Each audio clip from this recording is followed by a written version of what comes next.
नमस्कार, रिवा 24 के ताजा तरीन अंक के साथ मैं शैलेंद्र। सबसे पहले प्रमुख खबरें। मामूली विवाद पर श्रमिकों और पुलिस के बीच जमकर चले लाठी डंडे। भारी भीड़ के आगे पुलिस बेबस नजर आई। कांग्रेस नेता सिद्धार्थ तिवारी भाजपा में हुए शामिल। कांग्रेस खेमे में मची हलचल और पुलिस ने साइबर ठगी के मामले में 4 आरोपियों को किया गिरफ्तार। लाखों का कैश बरामद। इन खबरों सहित अन्य खबरें अब विस्तार से। रीवा के ढेकाहत तिराहे में आज श्रमिकों और पुलिस बल के बीच लगभग 3 घंटे तक संघर्ष की स्थिति बनी रही। इस दौरान 3 टीआई सहित लगभग 5 अन्य पुलिसकर्मी घायल हुए हैं। वहीं कई श्रमिकों को भी गंभीर चोटें लगी हैं। रीवा में कई ऐसे स्थान हैं जहां बाहर से आकर मजदूर खड़े रहते हैं और शहर में दिन भर काम करते हैं, जैसे सरमौर चौराहा, अस्पताल चौराहा, चौरसिया धर्मकांटा और ढेकाहा तिराहा। ढेकाहा तिराहे में आज उस समय विवाद की स्थिति उत्पन्न हो गई जब एक मेडिकल स्टोर में कार्यरत गार्ड ने एक मजदूर को वहां से दूर जाने के लिए कहा। इस मामूली सी बातचीत का विवाद इतना बढ़ा कि लगभग 3 घंटे शहर में भय का माहौल बना रहा।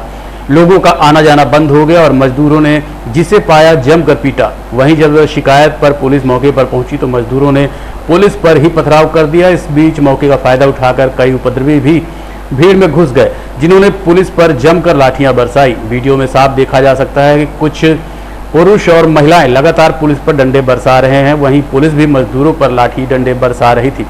आक्रोशित भीड़ ने आसपास की दुकानों में भी तोड़फोड़ की और एक कार को आग लगा दी। पीड़ित मजदूर ने बताया कि उसका गार्ड से पहले से ही विवाद था। वो गार्ड उससे चिढ़ता था, जिस कारण वो उसे मना करता था। आपको बता दें कि मजदूर खड़े होकर सड़क में जाम लगाते हैं, जिसके बाद वहां के दुकानदारों की दुकानें प्रभावित होती हैं। संभव है गार्ड ने उन मजदूर को किनारे कहने के लिए कहा हो। पूरा मामला क्या है ये तो पुलिस की जांच के बाद ही पता चल जाएगा, लेकिन इससे एक बात तो सिद्ध होती है कि आक्रोशित भीड़ कुछ भी कर सकती है। वहीं पुलिस इस मामले में लाचार नजर आया।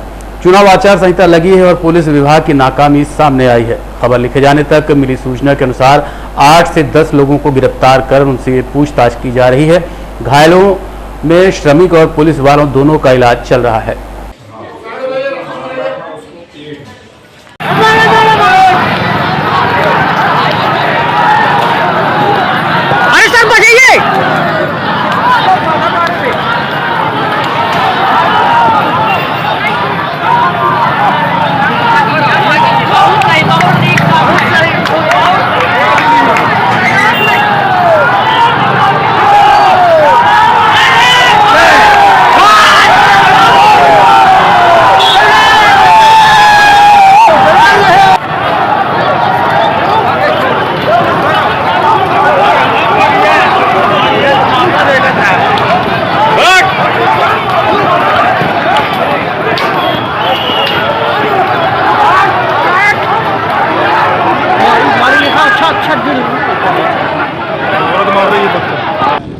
ये ढेकाहा तिराहा एरिया है।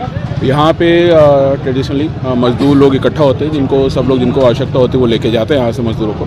और यहाँ पे क्या हुआ, मॉर्निंग में एक सिक्योरिटी गार्ड और मज़दूर के बीच में विवाद हो गया, जिसमें मज़दूर को थोड़ी चोट लग गई थी और शार्प ऑब्जेक्ट से। और उसके बाद जो यहाँ पे उपस्थित 250-300 मज़दूर थे, उन्होंने लॉ एंड ऑर्डर की स्थिति यहाँ पे क्रिएट कर दी। पत्थर वत्थर भी चले हैं और एक गाड़ी भी क्षतिग्रस्त की और दुकान में प्रवेश करने का उन्होंने लगातार प्रयास किया। बल तत्काल भेजा गया, समझाने के प्रयास किया गया, लेकिन उन्होंने पुलिस के साथ भी झूमाझटकी की है और हमारे कुछ पुलिसकर्मियों को, थाना प्रभारी को भी चोटें आई हैं। और उसके बाद फिर एक्स्ट्रा बल और यहाँ पे व्यवस्थित करा के और यहाँ पे पूरा स्थिति को कंट्रोल किया गया है। कुछ संदिग्धों को हिरासत मिली है और जिसको चोट लगी थी उसको हमने इलाज के लिए भेजा है। और बाकी यहाँ पे जो भी CCTV फुटेज या जो भी रिकॉर्डिंग है उसके आधार पर जो लोग भी आएंगे उनको खिलाफ इसमें कड़ी कार्रवाई की जाएगी। पुलिसकर्मी सर घायल हुए अब तक की कार्रवाई? अभी हमारे पास जो मेरे पास अभी तक जानकारी आई है उसमें 3 थाना प्रभारियों को चोट लगी है हमारे, और कुछ अन्य पुलिसकर्मियों को भी चोट लगी है। पुलिसकर्मियों पर खुलेआम लाठियां बरसाई जा रही थी, यहाँ कुछ चिन्हित लोग भी हैं, क्या कार्रवाई करें? बिल्कुल, जैसा बताया, जो भी इन्वॉल्व हैं पूरे लॉ एंड ऑर्डर क्रिएट करने में और खासकर पुलिस पे भी हमला करने में और दुकानदारों पे उनके हमला करने में, जिन्होंने भी प्रोवोक किया होगा या जिन्होंने भी इसमें पूरा सहयोग दिया है तो उनके खिलाफ कार्रवाई की जाएगी। इसमें क्या घटना हो गई थी, कैसे लगी? ये ढेकाहा तिराहा के पास जो है कुछ लोगों ने अनावश्यक जो है जाम वाम लगाया था। मजदूर वहाँ पे थे और भीड़ भाड़ लगा था, तो उन लोगों को समझाया बुझाया जा रहा, लेकिन उसी बीच जो है कुछ लोगों ने पत्थर चलाना शुरू कर दिया। क्या मार दिए थे, क्या लग गया? मैं देख नहीं पाया। राड वगैरह भी रखे थे कई लोग, क्या लगा मैं नहीं देख पाया भीड़ में। टाँके लगे? हाँ टाँके कितने लगे?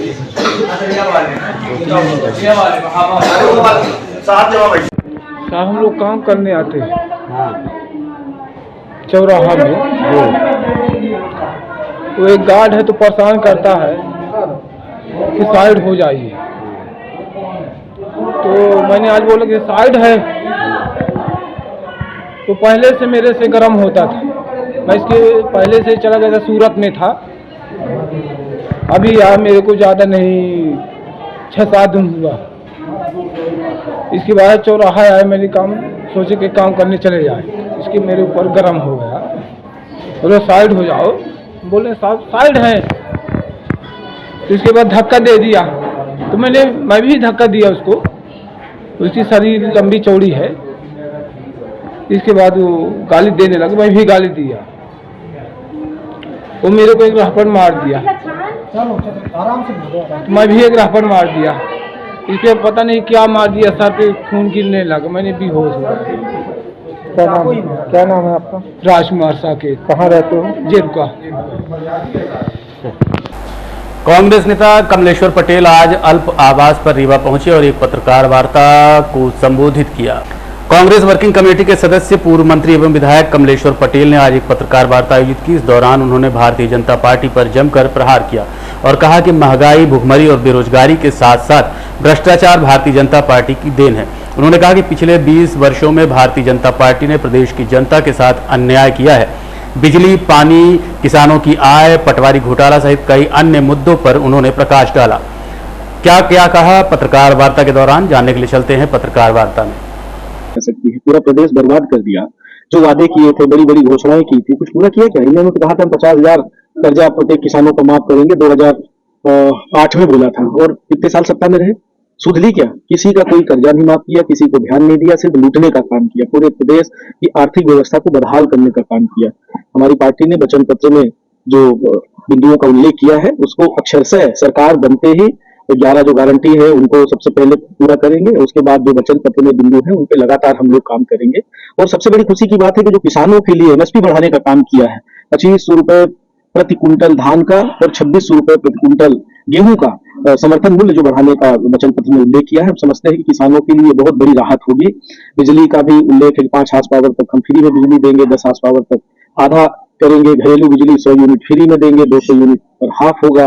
1500 रुपए नारी सम्मान में देने का है, 500 रुपए में गैस सिलेंडर देने का है, 8वीं तक के बच्चों को 500 रुपए प्रति महीना देंगे, 10वीं तक के बच्चों को 1000 देंगे, 12वीं तक के बच्चों को 1500 रुपए पढ़ाई के लिए देंगे।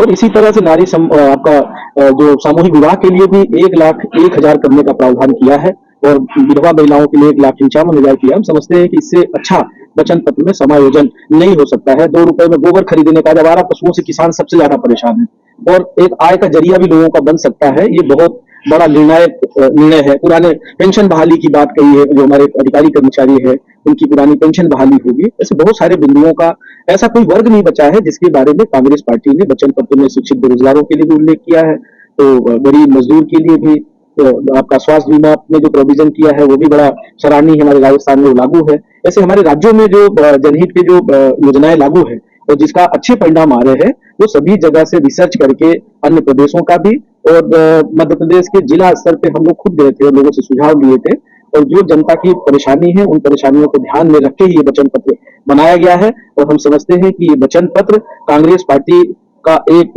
बहुत महत्वपूर्ण धरोहर है, और हमारे नेता जो कहते हैं वो करते हैं। 15 महीने की सरकार में हमने 27 लाख किसानों का कर्ज माफ किया था, 100 रुपए 100 यूनिट बिजली देने का काम किया था, 1000 गौशालाएं बनाई थी, 54,000 रुपए कन्या विवाह का किया था, 600 रुपए पेंशन बढ़ाने का काम किया था। अभी तो सामाजिक सुरक्षा पेंशन 1200 रुपए हो जाएगा, अभी वचन पत्र में उल्लेख है। और इसी तरह 65 साल से ज्यादा उम्र के लोगों को भी 1200 रुपए महीने देने का काम करेंगे। हम समझते हैं इससे अच्छा वचन पत्र या पार्टी की तरफ से जो ये लोगों के राहत की बात जो की गई है कि हमारी सरकार बनने के बाद किस तरह से हर सेक्टर के लिए हम। रीवा पुलिस ने साइबर फ्रॉड के मामले में आज एक प्रेस कॉन्फ्रेंस कर एक बड़ा खुलासा किया है।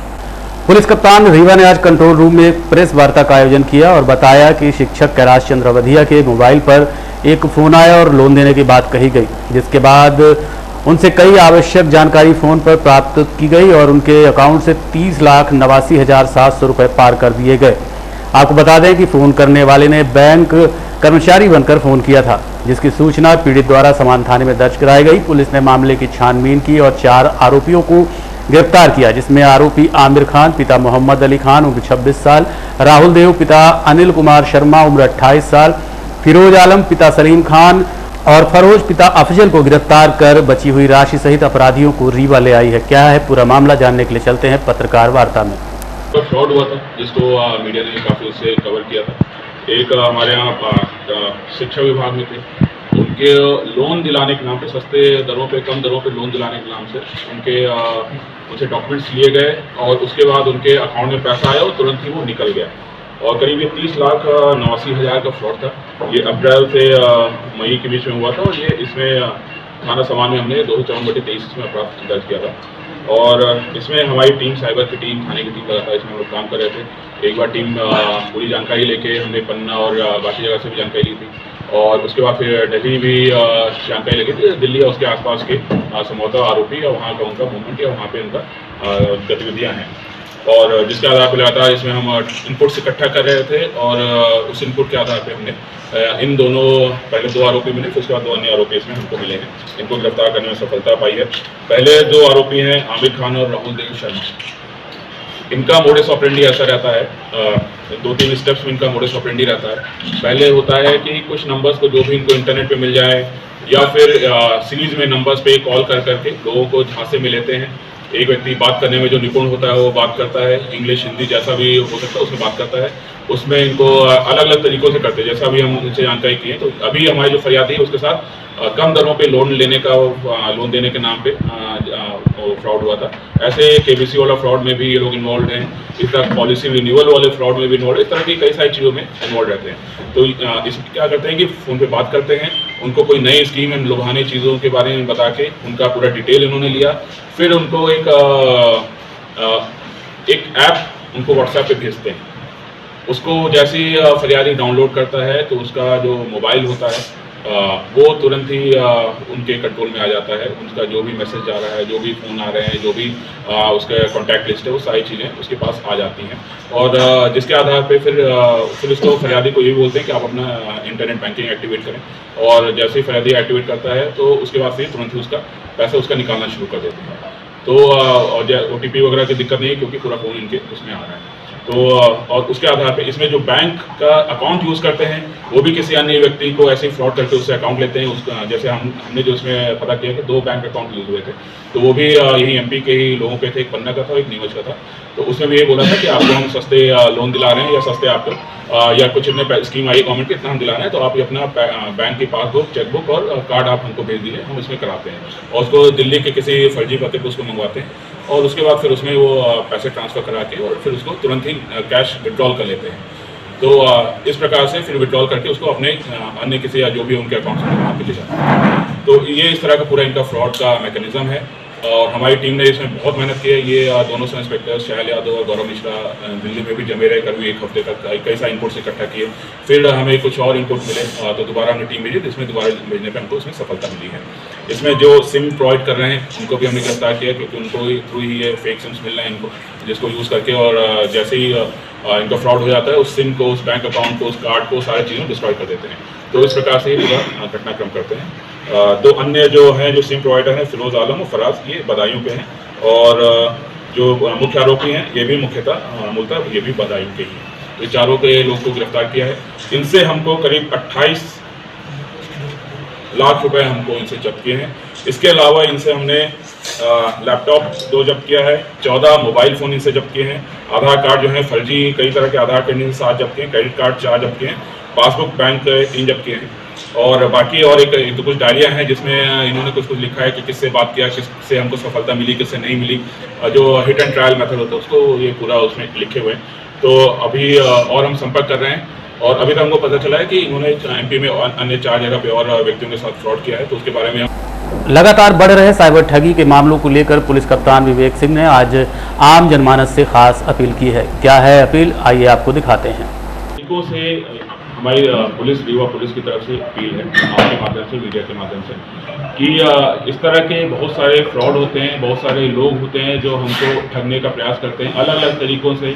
हमको ये ध्यान रखना है कि किसी भी लुभावने वादे में बिना किसी तस्दीकी के, बिना लोगों से बात किए, बिना बैंक से बात किए, बिना पुलिस की जानकारी के लुभावने वादों के चक्कर में ना पड़े। ऐसे लोगों को करते हैं। कई बार हम लोन के नाम पे फ्रॉड हो रहे हैं, कई बार नौकरी के नाम पे फ्रॉड हो रहे हैं, कई बार इन्वेस्टमेंट के नाम पे फ्रॉड हो रहे हैं। तो जब तक हम पूरी तरह से तस्दीकी ना करें चीज़ों की, तब तक हम कहीं अपना पैसा इन्वेस्ट ना करें, ना ही अपनी व्यक्तिगत कोई भी जानकारी शेयर करें, ना ही अपने बैंक अकाउंट के बारे में शेयर करें, ना ही अपने मोबाइल पे शेयर करें, ना ही कोई एप्लीकेशन हम व्हाट्सएप पे मिले उसको डाउनलोड कर लें, इंस्टॉल कर लें, ना ही हम कोई QR कोड स्कैन करें। कई बार QR कोड से फ्रॉड हो रहे हैं। QR कोड आपको भेजा जाता है कि आपको पैसे मिलना है और जैसे आपने स्कैन किया पैसे निकल जाते हैं। तो इस तरह के हम कोई भी जिसको हम जानते नहीं हैं या जिस पे हमको शक हो रहा है उससे हम कोई भी चीज़ें इस तरह का वो ना करें। और सतर्कता में ही सबसे ज़्यादा इसमें सुरक्षा है। जितना हम सतर्क रहेंगे उतना हमको कोई भी इस फ्रॉड में फंसा नहीं सकता। सभी से पुनः अपील है कि इस तरह के फ्रॉड से बचें। पूर्व विधानसभा अध्यक्ष श्रीनिवास तिवारी के नाती सिद्धार्थ तिवारी ने आज भारतीय जनता पार्टी में शामिल होकर विंध्य की राजनीति में हलचल मचा दी। आने वाले विधानसभा चुनाव को लेकर अजीब अजीब समीकरण बनते जा रहे हैं। कांग्रेसी बीजेपी में आ रहे हैं तो भाजपा ही कांग्रेस में जा रहे हैं। कुछ नेता समाजवादी पार्टी की ओर रुख कर चुके हैं तो कई ने आम आदमी पार्टी को अपना ठिकाना बना लिया है। खैर, ये सब तो चुनाव में चलता ही रहता है और शायद इसी को राजनीति कहते हैं। लेकिन इससे समीकरण बिगड़ा है और इस बार मध्य प्रदेश के विधानसभा चुनाव में काफी कश्मकश चल रही है। आज कांग्रेस नेता सिद्धार्थ तिवारी ने मुख्यमंत्री शिवराज सिंह चौहान और BD शर्मा के हाथों भारतीय जनता पार्टी की सदस्यता लेकर सबको चौंका दिया। हालांकि इस संबंध में पहले से ही कयास लगाए जा रहे थे कि सिद्धार्थ तिवारी भाजपा ज्वाइन कर सकते हैं क्योंकि उन्हें त्योंथर विधानसभा क्षेत्र से टिकट नहीं मिला था। श्रीनिवास तिवारी लंबे समय तक कांग्रेस के नेता रहे और पूरे प्रदेश में उनकी दबंगई से सभी वाकिफ हैं।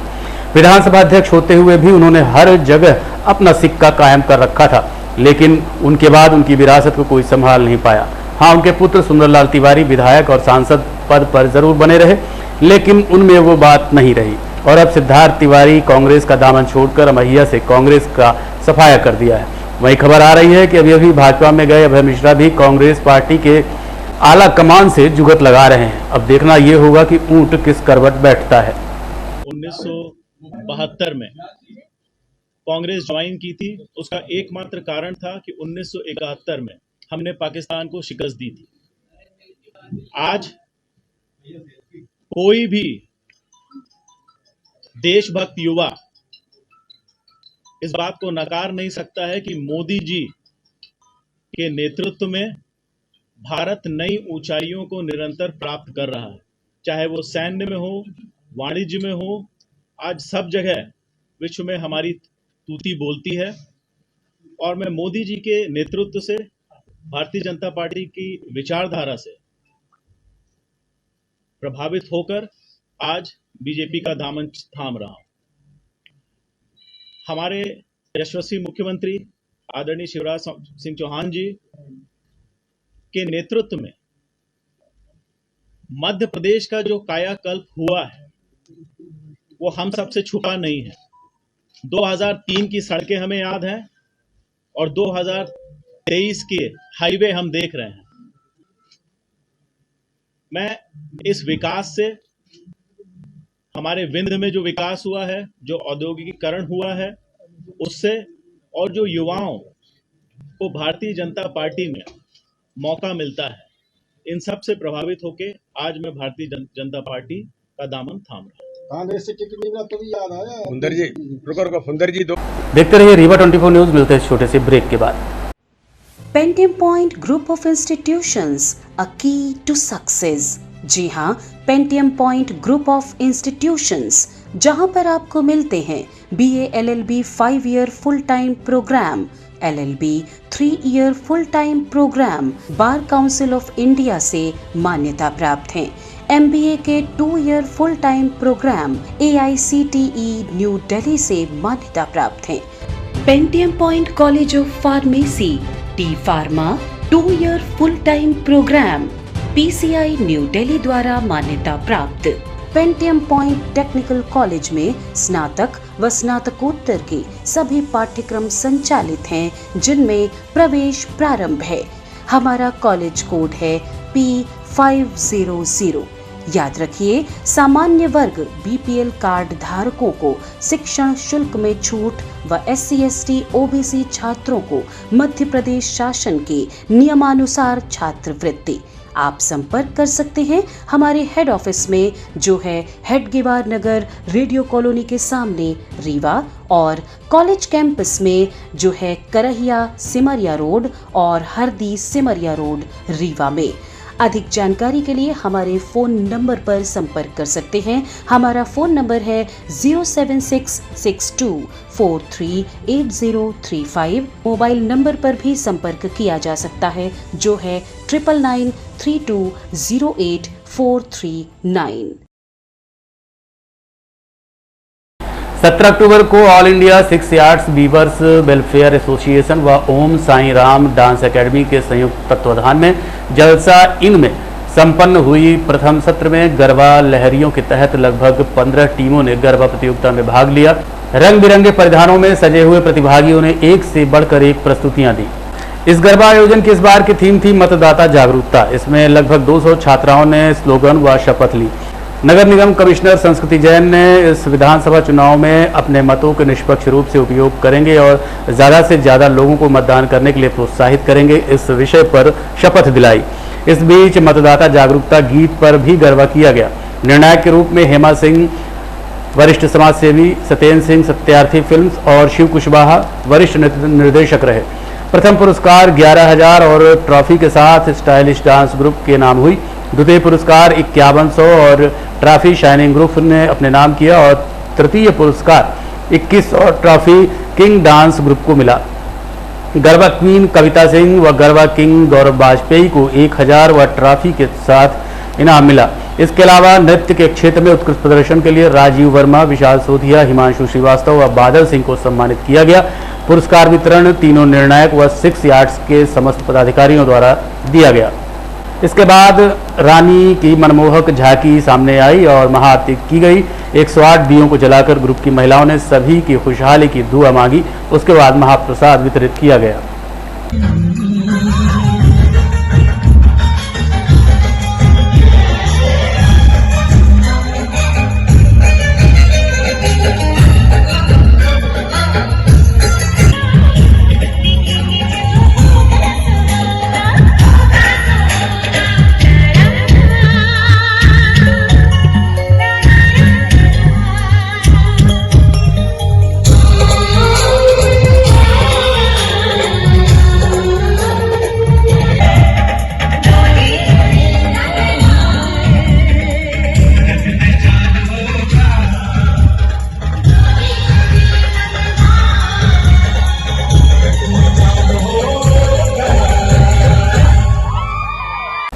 व्यापारी महासंघ द्वारा आज कलेक्टर को एक ज्ञापन सौंपा गया, जिसमें बाहर से आए व्यापारियों को दुकान न संचालित करने देने की अपील की गई। व्यापारी संघ आज अपने कार्यकर्ताओं के साथ कलेक्ट्रेट पहुंचे और कहा कि ठंडी का मौसम आते ही तिब्बत व हिमाचल जैसे अन्य प्रदेशों से आकर गर्म कपड़ों का व्यापार करने वाले व्यापारी जगह जगह सेल्स लगाकर दुकान संचालित करते हैं, जिसकी अनुमति नगर पालिका अथवा जिला प्रशासन द्वारा दी जाती है। इसके चलते शहर के थोक और फुटकर व्यापारियों के व्यापार प्रभावित होते हैं। ऐसे में उनकी दुकान जल्द से जल्द हटाई जाए ताकि अपना व्यवसाय कर सकें। अब सवाल ये उठता है कि व्यापारी तो अपना हक मांगने पहुंच गए, लेकिन आम जनता क्या करे, जबकि व्यापारियों की मोनोपोली रीवा में बनी हुई है। रीवा के कुछ व्यापारी मनमाने ढंग से मनमाने रेट पर कपड़े बेचते हैं और अपना व्यवसाय करते हैं, जिससे आम उपभोक्ता के अधिकारों का भी हरण होता है। ऐसे में इन उपभोक्ताओं की ओर कौन ध्यान देगा? प्रशासन या नगर निगम जब उन्हें जगह देता है तो एक निश्चित राशि जमा कराता है। बाहर से आए व्यापारियों के पास कपड़ों की वैरायटी भी होती है और सही दाम भी मिलते हैं। इसी वजह से अक्सर रीवा की जनता सेल्स में जाती है और अपने मनपसंद कपड़े खरीद कर घर लाती है। दाम और क्वालिटी जहां सही होगी, ग्राहक वहीं जाएगा। आशा है प्रशासन इस बारे में कोई सकारात्मक कदम उठाएगा। हम लोग व्यापारी कई सालों से जैसे व्यापार कर रहे हैं, पर कुछ सालों से जैसे कोरोना काल में बहुत मंदी का दौर रहा, उसको झेलते हुए हम लोग आगे बढ़ रहे हैं। और कुछ समय से ये तिब्बत मार्केट, हिमाचल मार्केट और कई सेल के नाम से बाज़ार खुल जाती है। अभी जो मंदी का दौर ख़त्म हुआ है, अब हम लोगों का व्यापार शुरू होने वाला है ठंडी का।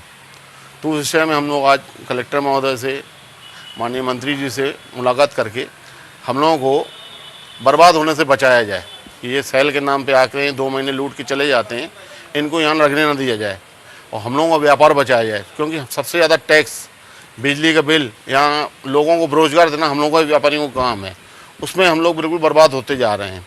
तो हम लोगों ने मांग रखी है, जो ये सेल लगाने वाले हैं तिब्बत से 2 महीने न ये टैक्स देते हैं, कभी न कुछ करते हैं, न स्वच्छता अभियान में इनका भागीदारी रहती है, न नगर निगम में भागीदारी रहती है, तो इनको यहाँ न लगाने दिया जाए। हम लोगों का विरोध कोई ऐसा नहीं है उनसे। सेल लगा के स्थानीय व्यापारियों को नुकसान पहुँचाना गलत है। 2 महीने के लिए सेल लग रही है उनकी, न कोई टैक्स देते हैं, न कोई वो करते हैं, और सेल के नाम पे आधा रेट बता के लोगों को लूट के जाते हैं। हम ये चाहते हैं शासन प्रशासन मदद करे, हम लोग व्यापारियों की जो मांग रखी गई है वो जो उचित हम लोगों को समय दे, स्थान दे।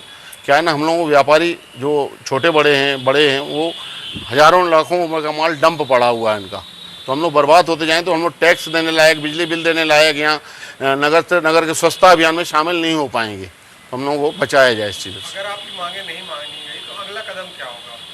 बस हम लोग तो विरोध करेंगे और उनको लगने न देंगे दुकान, हम लोग तो यही विरोध करेंगे। देखते रहिए रीवा 24 न्यूज। मिलते हैं छोटे से ब्रेक के बाद। हड्डी जोड़ एवं रीढ़ रोग तथा स्त्री रोग एवं प्रसूति रोग का इलाज एक ही छत के नीचे। विघ्नहर्ता hospital and trauma centre, hotel landmark के पास, रतहरा, रीवा। डॉक्टर संतोष सोनी, पूर्व चिकित्सक, बॉम्बे हॉस्पिटल, मुंबई। हड्डी जोड़ एवं रीढ़ रोग विशेषज्ञ, छोटे चीरे एवं दूरबीन विधि द्वारा हाथ तथा पैर की हड्डियों का ऑपरेशन। गठियाबात, जटिल एवं बिगड़े हुए फ्रैक्चर का बेहतर इलाज करते हैं डॉक्टर संतोष सोनी। विघ्नहर्ता हॉस्पिटल ट्रॉमा सेंटर में ही स्त्री एवं प्रसूत रोग विशेषज्ञ डॉक्टर शैलजा सोनी भी उपलब्ध हैं, जिनकी देखरेख में नॉर्मल डिलीवरी, सिजेरियन ऑपरेशन एवं बच्चेदानी से संबंधित ऑपरेशन की बेहतर सुविधा। संतानहीन दंपत्ति तत्काल संपर्क करें।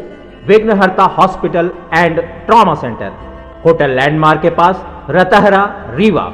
सुविधाजनक एवं सफल इलाज हेतु आज ही संपर्क करें। विघ्नहर्ता hospital and trauma centre, hotel landmark के पास, रतहरा, रीवा। मोबाइल नंबर 7828781983 अथवा 8462956774 पर। और अब चलते चलते आपको दिखाते हैं नवरात्रि पर्व पर रीवा 24 की यह खास रिपोर्ट। नवरात्रि पर्व के चौथे दिन शहर में सजी विभिन्न झांकियों का हमारी टीम ने जायजा लिया। जगह जगह लोग भक्ति भाव में झूमते नजर आए। तमाम जगह मां की खूबसूरत मूर्तियां लोगों को आकर्षित करती रहीं। भक्त बड़े ही भक्तिभाव से मां के दर्शन करने निकले और प्रसाद ग्रहण किया। इस दौरान हमारी टीम ने रीवा के रानी तालाब परिसर का भ्रमण किया। आइए देखते हैं हमारे कैमरे में कैद माता रानी के दरबारों की झलकियां और करते हैं मां कालका मंदिर के प्रधान पुजारी देवी प्रसाद से बातचीत।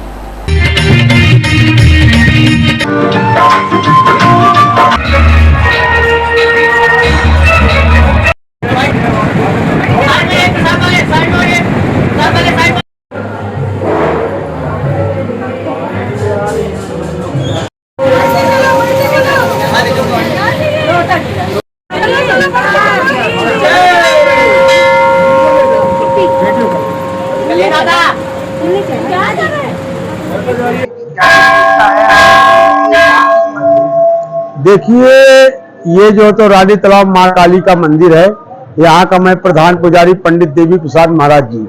मैं 8 पीढ़ी से मां की सेवा करते चले आ रहे हैं और यहाँ साल में 2 बार जो है नवरात्र की धूम मस्ती है, कुमार और चैत, जिसमें कि लाखों की मात्रा में पब्लिक यहाँ आती है और श्रद्धा भक्ति से माता जी के चरणों पे माथा टेकती है। स्नान कराने, यहाँ स्नान कराने की पद्धति विशेष है। सुबह टाइम में स्नान रहता है, शाम टाइम में माई का पूर्ण श्रृंगार रहता है, जो सोन और चांदी का श्रृंगार किया जाता है, और सुबह टाइम में चांदी का श्रृंगार किया जाता है। और इसका संचालन पहले जो तो रजवाड़ों द्वारा होता था, आज जो भारत सरकार द्वारा इसका किया गया है। और जो इसका भव्य स्वरूप आप देखें, माननीय राजेंद्र शुक्ला जी द्वारा जो है इसका भव्य स्वरूप धारण किया गया है, जिसकी की कोई कल्पना, कोई कीर्ति नहीं कही जा सकती, कितना स्वरूप अच्छा है। और यहाँ बहुत दूर दूर से लोग आते हैं, छत्तीसगढ़, बॉम्बे, भोपाल, कलकत्ता, इंदौर, हर जगह से लोग यहाँ भक्तजन आते हैं। और यहाँ बड़ी श्रद्धा से जवा, ज्वार, काली, खपड़ी इत्यादि ये कार्यक्रम चलते हैं। यहाँ 22 एकड़ का तालाब है, जिसमें जो है उत्तर मेढ़ में भगवान शिव का मंदिर, पूर्व में जो है भैरव जी का मंदिर, दक्षिण में गणेश जी का मंदिर, पश्चिम में राधे कृष्ण का मंदिर और पश्चिम के बगल में मां काली का मंदिर है, जो विशाल रूप है। अच्छा, कहा जाता है कि यहाँ पे मन्नत मांगने के बाद पूरी हो जाती है, जल्द मन्नत पूरी हो जाती है। हाँ, उसका क्या है कि जो लोग यहाँ आते हैं तो अपने यहाँ 3 संप्रदाय है, शाक्त, शैव, वैष्णव, 3 संप्रदायों की यहाँ पूजा विशेष होती है। शाक्त संप्रदाय में शक्ति की उपासना होती है। इस समय नवदुर्गा में जो कोई शक्ति की उपासना करते हैं, उसमें एक लिखा हुआ है दुर्गा सप्तशती में जो है, या देवी सर्वभूतेषु शक्ति रूपेण संस्था नमस्तस्यै नमस्तस्यै नमस्तस्यै नमो नमः। भगवती जो है सत्य के रूप में चलती है। अच्छा, ये विशेष मतलब जो श्रृंगार होता है माता रानी का, जी, किस दिन होता है? ये अष्टमी और नवमी का स्वर्ण का 16 श्रृंगार होता है माई का, जो राजा विश्वनाथ सिंह द्वारा बनवाया गया था। नाम बता दीजिए अपना। प्रधान पुजारी पंडित देवी प्रसाद महाराज जी।